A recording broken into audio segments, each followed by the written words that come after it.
Good afternoon, everyone. By a show of hands, how many of you have completed at least 2 years of a foreign language course in school?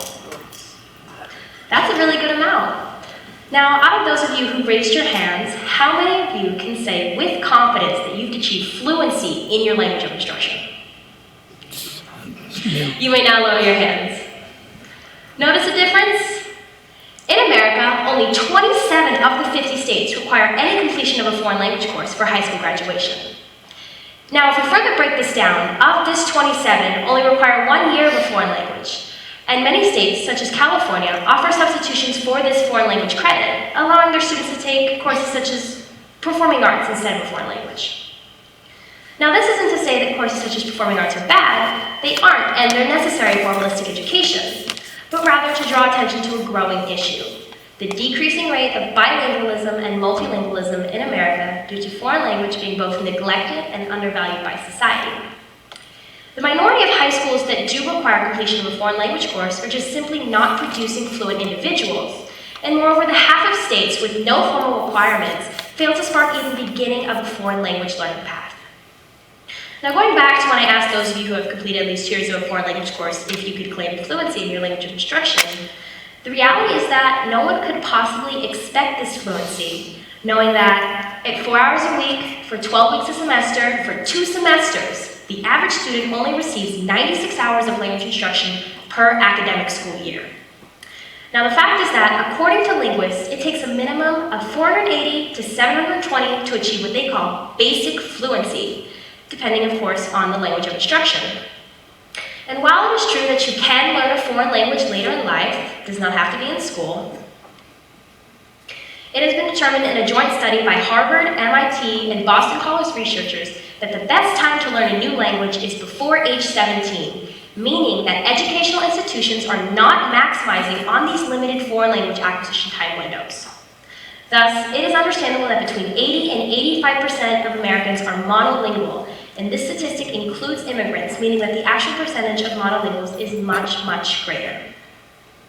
Now, a legitimate question in the foreign language debate is if English is the lingua franca of the world, the medium through which different people of different backgrounds communicate, then is foreign language even necessary? English is the official language of international business. It is also the official language of air traffic control and the stock market. Over 1 billion people speak English as a second language. So the question becomes, why should you or I or any of us learn a foreign language if it seems like everyone else is trying to learn English? The core of all cultures is language, and when we isolate ourselves as monolinguals, we are restricting our participation in any other culture besides our own. We are unable to watch the movies, read the books, and listen to the music of other cultures in their pure and natural form. Sure, you can always watch a foreign film with subtitles, but by reading instead of watching, you are unable to indulge in all that the film has to offer. The dialogue and context, the graphic design, the cinematics, all of which are rendered obsolete as we focus our eyes only across the words moving at the bottom of the screen. Simply put, we limit ourselves. So why does any of this matter? Well, first off, jobs. A study by Salbilla found that, depending on the field, bilinguals and multilinguals can make an average of 5 to 20% more per hour than their monolingual counterparts. This is because bilinguals and multilinguals can provide valuable linguistic skills to their employers, which can, for example, attract foreign investors. Knowledge of a foreign language can be beneficial to every and any career, from medical to educational, judicial to transportational. Doctors and nurses can converse with their patients in their native language, thereby providing a sense of security during stressful situations. Teachers can aid newly immigrated students and their families by facilitating conversations with school officials. On the same note, we are limiting our participation in the world in an economic sense. As the world becomes increasingly globalized, there comes an increased demand for bilingual and multilingual employees. The demand for bilingual employees alone has more than doubled from 240,000 in 2010 to over 630,000 in 2015, and that's incredibly significant. If we as a nation seek to increase our participation in the world in both an economic and cultural sense, then we need to be producing more fluent individuals, and that's just not happening under the current system. So what can we do to solve America's monolingual issue? We can do 3 things, and that's begin foreign language earlier, require more than 2 years of foreign language in school, and change the way we view foreign language. We need to start by prioritizing foreign languages in school. American students need to begin learning foreign languages in elementary school as opposed to in high school. At this age, children have established a solid foundation of the English language, thus allowing them the acquisition of a second language without fear of disturbance of the first. Furthermore, it has been both widely studied and proven that the younger one is, the better able they are to grasp new concepts, such as a foreign language. This is because the brain functions in a use-it-or-lose-it manner. All of us here were born with more synaptic connections than we have today. That is because, as we age, synapses which are not being utilized by the brain die off. When a child learns a new language, he or she has an upper hand when compared to an adult learning a new language, as this child possesses more synaptic connections, thereby aiding in the acquisition of a new language. By learning a new language, children are able to both strengthen and maintain these neural connections in the same way which doing sit-ups help us strengthen and maintain our abdomens. Beginning foreign language sooner will aid in combating monolingualism, as students are statistically more likely to achieve fluency when they learn languages earlier in life. But this on its own is not enough, which brings us to our second point. We need to require more than 2 years of foreign language classes in school. In any given school year, an average of only 20% of the 56.6 million K-12 American student population is actively enrolled in a foreign language course.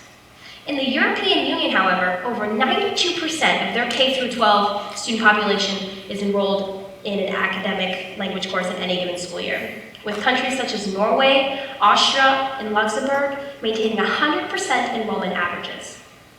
Now, if you recall, I stated that linguists have determined that it takes a minimum of 480 to 720 hours to achieve basic fluency. Thus, 2-year high school requirements are just simply not enough if we want to be producing fluent individuals. Students need to be actively enrolled in a foreign language course every year from the grade they begin instruction through high school graduation. Now, I know what you're thinking. This may seem extreme, requiring a student to take a foreign language course every year, because doing so would naturally lead them to not be able to take another course in its place, such as, say, graphic design. But think about it. Across this nation, students are required to take both English and math every year from kindergarten through 12th grade.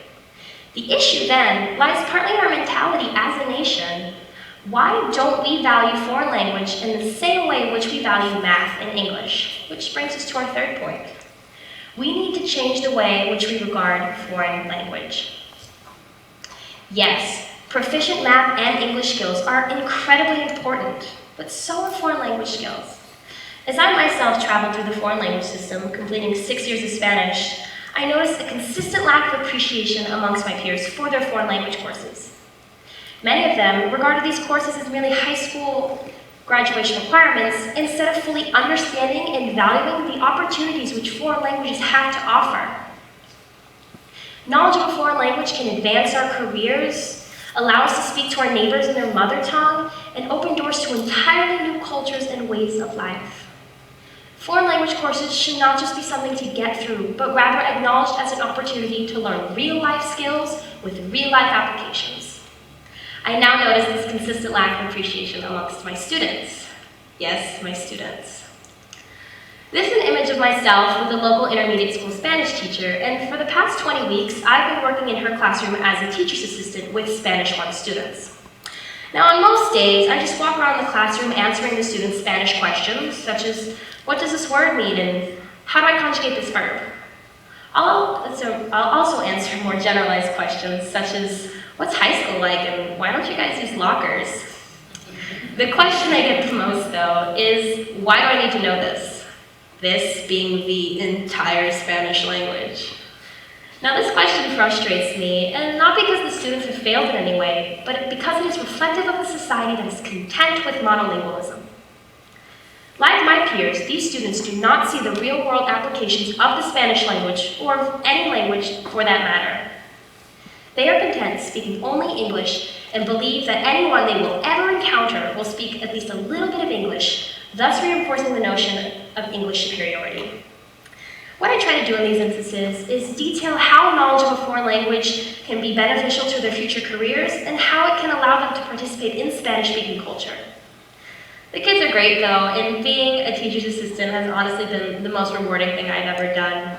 Simply watching them succeed brings me immense joy, and though I would love if they mastered their present tense verb conjugations and so on, what I strive to do most though, above all, is instill in them the importance of foreign language. And I hope I was able to instill the same in you today. Thank you.